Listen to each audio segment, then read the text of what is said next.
Tewali yegayilira Katonda navilamu awo. Kiwandiike. Abantu obuntu osobola begayilira ekyo ne kibameza amalala. Wegayilira omuntu n'agaana okussaako omwoyo. Wegayilira omuntu n'alowooza nti ate kati afuuse Katonda. Abantu ab'empisa embi ab'eggumi batujjamu n'empisa n'ogamba waayi neegayirira gundi naleefuula ono naye nnyinza omwegayirira ninaafuuka ekizibu.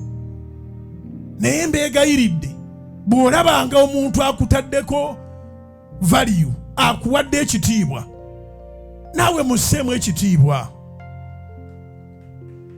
Oba otegere kye ŋŋamba? Ekigaana abantu okwogera sole, si buli gw'ogamba sole nti agikkiriza. Naye nga gwate weetaaga ojjogera. Oba bagikkiriza oba tebagikkiriza, be apologetic where it matters. Oba oli anakkiriza sole oba taagikkirize, wejjogere. I'm sorry. Oli sole biki? I'm sorry. Please, I'm sorry. Saagala solezo. Genda osolereza eri. I'm sorry. I'm sorry, I didn't know that it was offending you.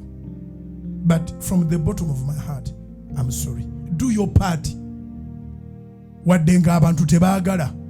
Abamu batulemesa. Weetonda ate n'obanga ogwo nagwo musango gwa kubiri. Weegayirira ate n'ogwo nagwo bano musango gwa kubiri.